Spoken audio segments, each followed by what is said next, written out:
Isang mapagpalang gabi sa atin lahat mga paps ko. Nasa Commonwealth tayo mga paps para bumiyahe kay Joyride. Pangalawang pagkakataon ko bumiyahe ng gabi hanggang sa madaling araw. Sa umpisa pa lang, nagantay na tayo ng matagal. Hindi na rin tayo magtataka sa araw nga. Sobrang tumal dito sa Riverside, Commonwealth. Kaya nagbakasakali lang ako magtambay dito para baka pasukan tayo agad ng booking. Pero mag-iisang oras na, hindi pa rin ako pinapasukan ng booking hanggang sa dumating na lang ang kasundo natin na Joyride. Ang dami nga tanong dito si Paps, pero hanggang sa kwentuhan muna kami dito. Pero magdamag na yun, magkakaroon ako lang, sa pick up lang, tapos sa paghatid. What's up mga Paps? So nandito kami sa Commonwealth, nagpantay ng booking, kanina pa kami rito. Isang oras na kami nagantay ng booking mga Paps, ano? Ayan o. So susubukan natin, dalawang pagkakataon natin bumiyahe ng gabi mga Paps. Alright, so yan nga. Ano pangalan mo, Paps? Ano vlog ito? Vlog ka ba? Oo, nag-vlog ako. Saan ito? Ayun ah. Saan ito? Maya pag wala pa siguro mga after 20 minutes, nagapang lang kami. Saan mo magandang makakuha ng magandang booking siguro pag nagpili mo Cubao, kaya sa Commonwealth pa kami na. Pagkatapos kami nagpintuhan ni Paps, nag-decide na kami gumapang papuntang Panay Avenue sa may McDo Corner EDSA. From Commonwealth to Panay Avenue, hindi man lang tumunog hanggang sa pagdating ko sa Panay Avenue. Hindi na nga nagtagal, doon na ako nakakuha ng booking, pero naghang naman yung apps ko, loading kumbaga. Kaya di ko na nakuha yung booking. So yun mga Paps, nandito na tayo sa Panay Avenue, dito sa EDSA banda. So hindi na tayo pinasukan simula kanina, no? Tapos pinasukan na ako, nag-loading pa yung yung apps natin. Hindi natin nakuha yung booking sana natin mga Paps, Makalipas ng 10 minuto, doon na tayo nakakuha ng booking papuntang SMDC, Meralco Avenue, Pasig. So yan mga Paps, pinasukan na tayo ng pangalawang booking. So pick up natin dito sa Triumph Building.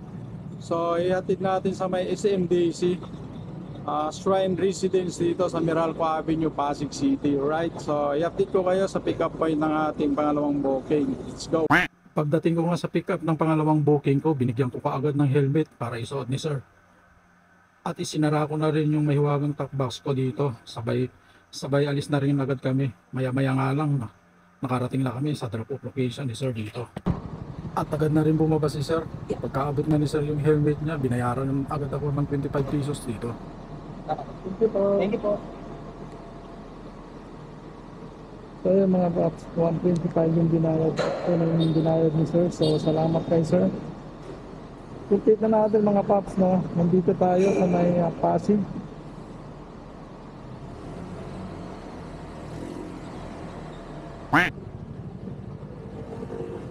So yun mga Paps, may panibagong booking tayo. Pangatlong booking natin ngayong gabi. Okay, so hindi nagtagal, 2 minutes lang pinasukan agad tayo ng booking. So ang pick up dito sa may Orient Square, natin sa may Nagpayong Pasig. Pasig to Pasig lang mga Paps. So tara, punta na natin. Let's go!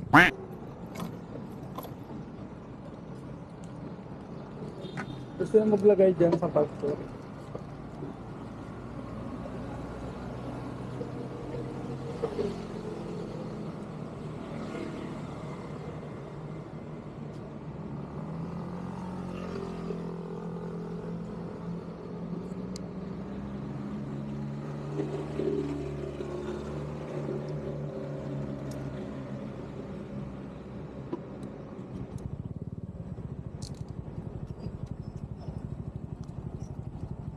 Okay. Maganda pa.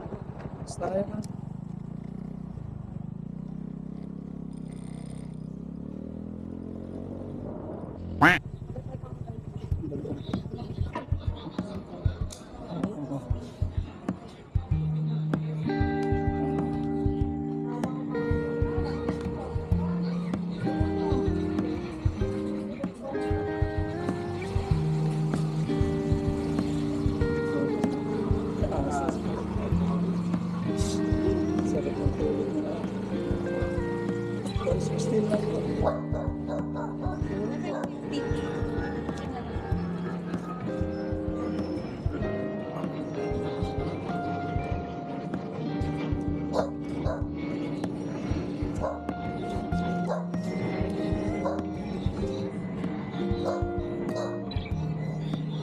150 ba?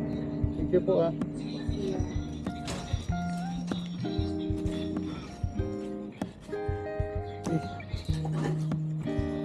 So yun mga paps, nandito tayo sa nagpayong dito sa Pasig, right?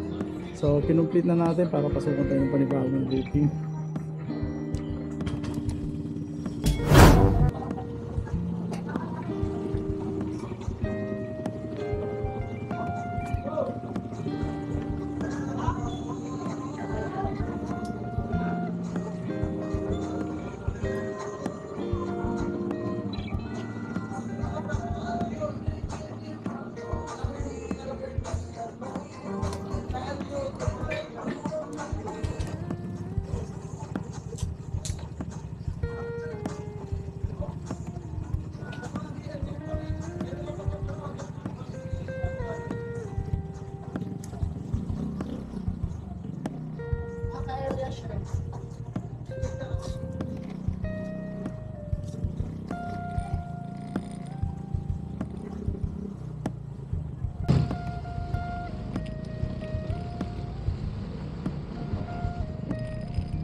Ayan mga paps, nandito tayo sa Eugenio Rodriguez.